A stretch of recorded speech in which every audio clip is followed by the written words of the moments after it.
Hello, everyone. My name is Anastasia Douglas, podcast anchor for The Current Sauce here at Northwestern State University, and I would like to welcome you guys to our collaborative piece featuring The Current Sauce and NSU TV. Northwestern State holds a variety of people. They are across the world, from our faculty and to our students as well. Today we have one of our faculty members here with us today for Women's History Month, Valentina Alvarez. Thank you so much for joining with me today, Valentina. I would like to know about your story, where you grew up, and what led you to come to America. Of course. Again, I am Valentina Herazo Alvarez.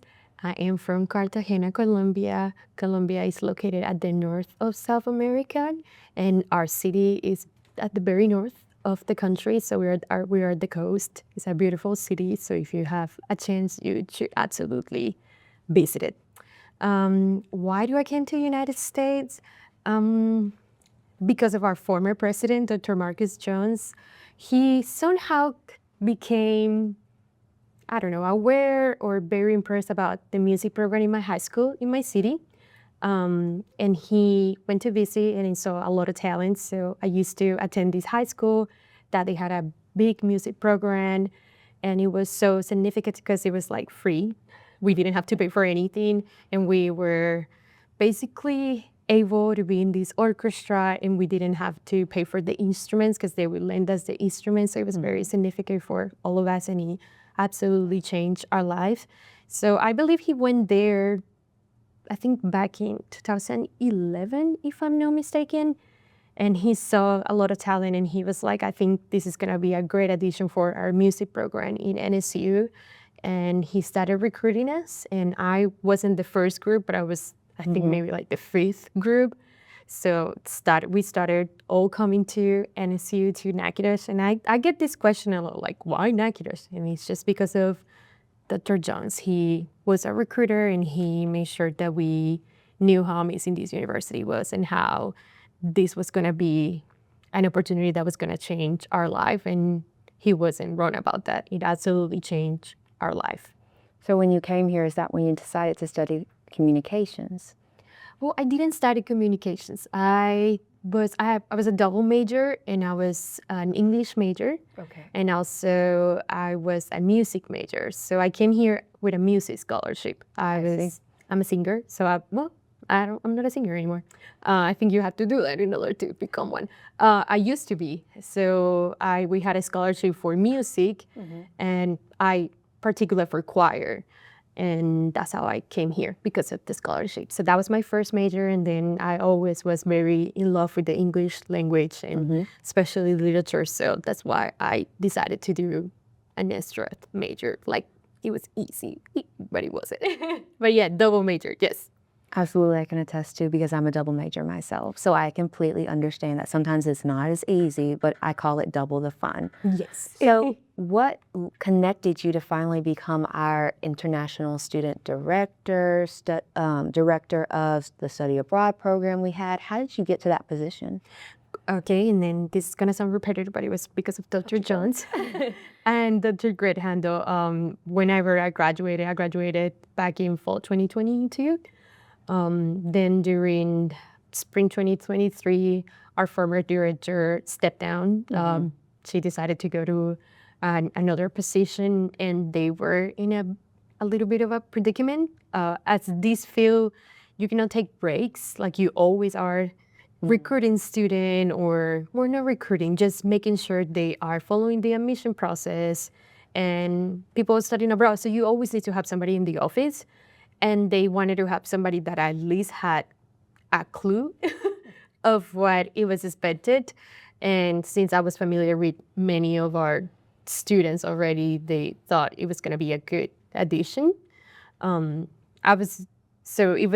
was a challenge, and it's still a challenge, but that's how I ended up at the job. How important is it to you to be a woman in that position? I think it's been very, very challenging. For some reason, I think people tend to listen more to men. So we have had a couple of occasions where I have been disrespected. And also, it doesn't help that I'm considered to be very young for the position. So a lot of things, a lot of times this doesn't work, but I think it also helps the program or the department, as I call it, or the office to have a little bit or like nurture and just maybe to have a little bit more emotion or I think more tenacity to be. I think I expect more from the student being a woman. So I think it's been, I don't know, let's see. I think it's just, it has been fundamental in my position to be a woman. I think when I speak to our partners, universities, and I think they always like that I'm very cordial when it comes to any request, when it comes to like, can we advertise NSU? And then I'm also a great recruiter for their programs in the other universities. So I believe it has been good because it also shows that I am a product of my support system before. Like I didn't get this job just because of me. I absolutely wouldn't been able to do it just because of me. I had a really good support system and my family, my friends, and also the people that I met in NSU had definitely took me to where I am right now. So, do you think it's easier for you to connect with students because you were an international student yourself, especially our young women? Absolutely. I think that is something that I'm very grateful to have, that I was in their position. Things might be different right now, but I feel that me being able to be an international student before absolutely has prepared me for how difficult it is to be an international student and how much care they require. Because I think a lot of people don't know how limited they are when it comes to immigration process and how do they have to maintain their status and stuff like that. I think most of the time our community thinks that we just stop. So like, oh, it's a student from another country. We're so grateful to have you and have fun. And it's like, no, no fun. Most of the time it comes a lot with their process and what they're expected to do, have certain GPA they have to maintain. So I think me being an international student know how challenging their process is and how much support they need in order to succeed. So, when you were a little girl, did you ever dream about coming to America and having the position that you did? Coming to America, yes. I was a Disney Channel girl, so I always wanted to visit Disney. So, but this position, never, never. I honestly wanted to be a singer. So, but I somehow became in love with higher education, and also the international student part of the job. I always was very curious about it. I wanted to know about the different visas. I wanted to know what they do after graduation. What can they do? The transition to a work visa. I know that. So I became very curious about it, but in a late point in my life. It wasn't that I was born and be like, I want to be an international student director. So a singer, that was mine, what I used to say that I was going to do. So, if you had advice for a girl who wanted to know her place, know her role, figure herself out, especially if she might be an international student herself, someone that's not from America, who might be looking to seek different opportunities, what's something that you would tell her? I will tell her that everything comes in a time that is like different for everyone. I think that we see different stories for international students. We see students that come very young, that when they're 17, and then we see students that come when they're 30. So I think everyone has their own time, and you never are behind. You are always where you're supposed to be. Also, you have to take care a lot for your emotional health and mental health, because it's not easy leaving home. It's not easy just coming and decided to come live in another country. I usually say we become citizens of the world.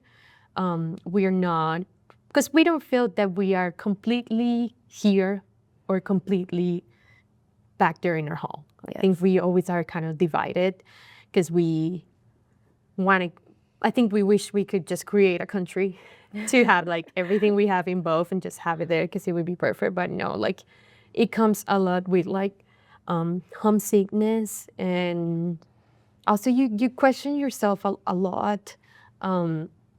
And I think just to everything comes at their own time. You are never behind, but you have to be persistent.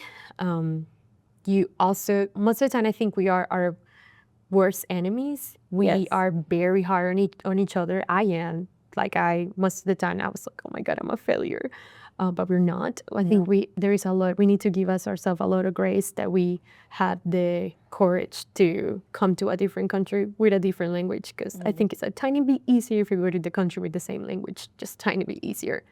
But just a second language and also understanding humor, that's like, you think that's not a hard thing, but it is. Like I tell people, I'm so much funnier in Spanish than in English. And also just to navigate having like a different personality in your second language and your first language, but just be courageous. Just be happy to become a citizen of the world, and having that blend of different cultures and just being able to just see how the world looks from another perspective. I think that there's a lot of greatness in there. So I would absolutely encourage that little girl to keep dreaming. And I think once you move to another country, you see the world is so much bigger, and there are so many opportunities. And perhaps if you're not finding something that you're liking it at the moment, maybe your answers are in another country or another continent. Yes, absolutely. You don't have to just limit it to country. It can be the different continents as we have here in the world. So I thank you for that perspective, because here at NSU, we try to make sure our international students feel at home, because it is difficult leaving your family and coming to a place where it's not known. Nothing is known, and you're navigating it all by yourself, or what you can see on social media and your firsthand experience, but you haven't gotten adjusted yet. So do you consider Natchitoches one of your homes? Since you said, look, all around the world, that you're never really truly at a home, but do you feel like Natchitoches has become a home for you? I have a love and hate relationship with Natchitoches, but I think one of the things that I love about Natchitoches is his people. I have found one of the best people in the world. I mean, my husband. And I have a family that I call my American family, and they are absolutely one of the best people ever. And I wouldn't have met those people if I wasn't in Natchitoches. So Natchitoches is absolutely my home. And it's also the home of my little puppy dog. So yes, Natchitoches is my home. I'm glad that you found a home here and able to adjust clearly. I know you still talk to your family all the time back in Colombia, especially. Have they come to visit you sometimes, or you've gone to visit them several times? I'm sure between now and 2022 or 2020? Yes. Well, I mean, I was here, I got here in 2016. So It's been almost 10 years. In August will be 10 years. Mm-hmm. So you do visit them a lot? Yes. So I remember the first time I came here for an entire year. And then I went the entire summer. So we got off class like on May, at the beginning of May, and then I came back at the beginning of August. So I was there the entire summer. And then I would just go like either the summer or December. And when I went, I realized how much had changed. So every time I would go, different stuff, and more different people and just different stuff. But it made me also appreciate and love my city, my hometown, so much. Like I think now I'm so proud to say where I'm from, and like I feel that is such an opportunity and such a, I don't know, I think I'm very lucky to have come to a different place so I can realize how much I love my hometown. Yes. I think if we don't get out, we tend to give a lot of, I hate this place type of thing. But if you get out, you're like, oh my God, I love so much where I'm from. Yes, and especially the family. But my family, they can visit me. They have come twice, and they absolutely loved it, especially New Orleans. So they were they were also very excited about the food. Every time I try to recruit students to come to Louisiana, like I was like, we have the best food. Yes, we do. So yes, because I have been to New Mexico and no, and other states. So Louisiana has the best food ever. Yeah, and New Orleans is gorgeous. So my parents were very happy to be here, but they also surprisingly love Natchitoches. Because my city is like a very big city. I think we have close to 1 million in population. Okay. So pretty huge. So when they came to Natchitoches and everything was so quiet and like so calming and like such a small town situation, they were very happy. And also nature is kind of like one of the most gorgeous things Louisiana has. Yes. They were very excited about the pine cones. My mom took them, so now that they are part of our Christmas decorations in my city. The That's pine cones so that they sweet. got from the floor in Natchitoches. Yes. That's so sweet. Yeah, they love the pine cones and like how we see like a previous seasons, because I've always told them, I was like, we have previous seasons here, we don't have seasons. So they love to come when it's like winter because it's so freaking cold. They love it because our city is just like summer the entire time, so they love it. But yes, so it was nice to be able to see my parents enjoy my home. Absolutely. So what is your favorite part about the position that you have? I feel that my favorite part of this position is seeing how much the students grow from the beginning to the end. I remember them as freshmen, and then when they're graduating, it's just like such a rewarding sensation. And I know I probably didn't have anything to do with their growth, but they are so.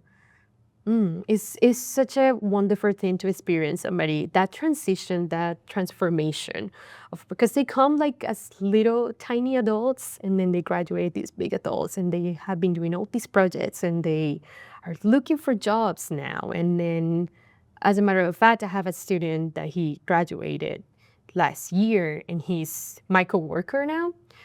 So I have such a wonderful time seeing him in the position that he's doing right now here in NSU.